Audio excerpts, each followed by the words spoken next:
Hello and welcome to my channel of investment and income.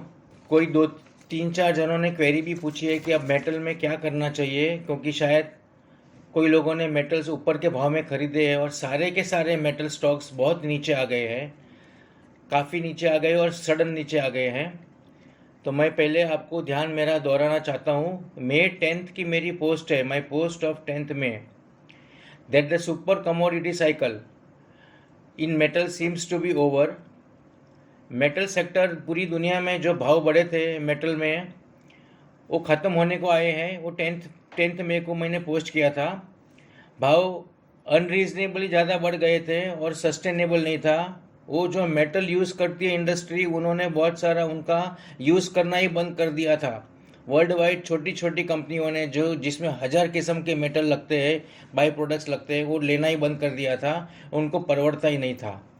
मेरी 23 मई की मेरी post है कि ऑलरेडी फरवरी में बजट में गवर्नमेंट ने इंपोर्ट ड्यूटी कम की थी स्टील पे, तो स्टील डंपिंग वियतनाम, चाइना, वो सब इंडोनेशिया, वो सब देशों से बहुत हो रहा था।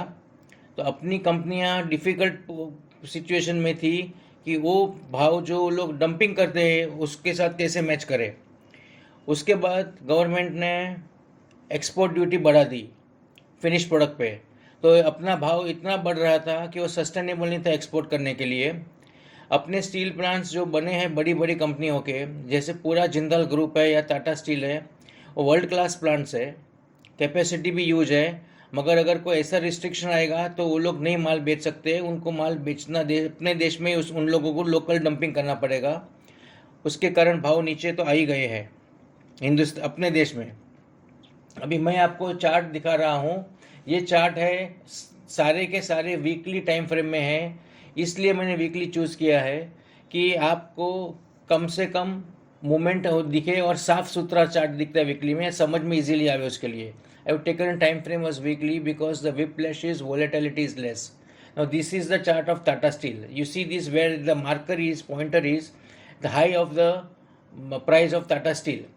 In the month of August only it had made a high, it made a low, it tried to go up, but it could not sustain. It started then. By at this time the news came of the government of export duty, and the price relentlessly week by week are falling without showing any support at this level right now. Now this is of Jindal Stainless Steel, one another giant of a company. See the falls, particularly vertical falls. I will take one more company, Steel Authority of India. Even here you will see the relentless fall, sharp falls.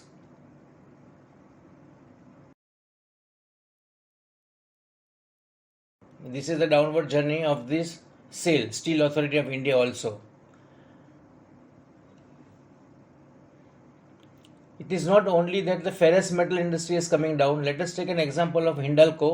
Hindalco is a Aditya Birla Group company. Aluminium, one of the biggest companies in the aluminium sector in India. Its American subsidiary is also doing good. Even that prices have come down.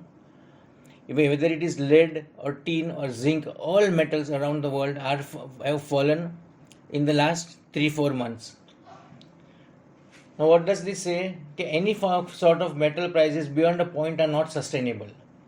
Once again I will come back to the Tata Steel and I will show you what one more thing has to be done to decide whether the fall will be continuous or not. That is being known only from an oscillator. These are indicators. I will not go into the technical part right now, but just let us see the past history, how it has behaved. You see this marker right now. This is the fall of the COVID time, March 2020. Now from here, once it reached the point of 30 reading, the prices started going up. Though this was a unique rally worldwide, previous point also the price reached 30, but the prices could not rise beyond a certain point. Within a week or two, the prices, this indicator mark will reach 30. From there, the fall might be and mostly will be very less. It will go sideways. How much it will rise back or pull back more, it is difficult to say now. We can only decide as we see it happening. But I think the falls are near to an end right now. Jindal Steel, see the reading.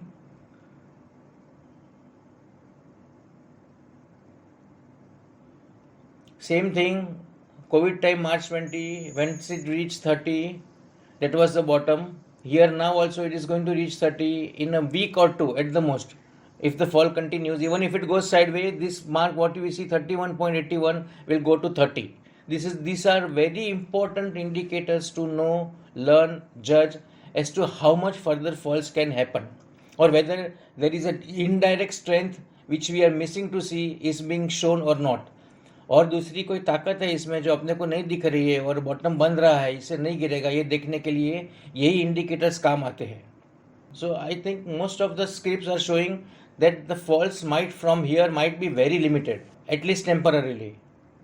क्योंकि एक कहावत है, भाव भगवान है. जो भी situation हो रही है इंडस्ट्री में, कंपनी में, भाव को सब कुछ मालूम होता है क्या हो रहा है और क्या होगा.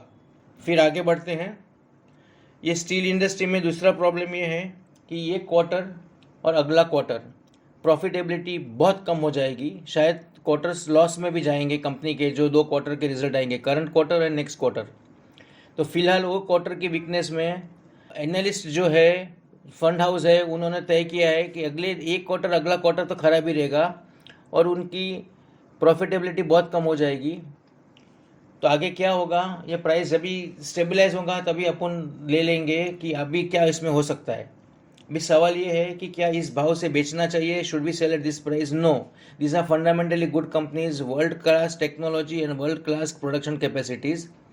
जो गवर्नमेंट ने यहाँ पे रिस्ट्रिक्शन एक्सपोर्ट का डाला है वो टेम्पररी है, कंटिन्यूस हो ही नहीं सकता है. ये टेम्पररी जब भी निकलेगा तभी पिक्चर क्लियर होगा कि वापस कंपनीज की प्रॉफिटेबिलिटी कितनी आ जाएगी अगर उनका एक्सपोर्ट चालू किया तो.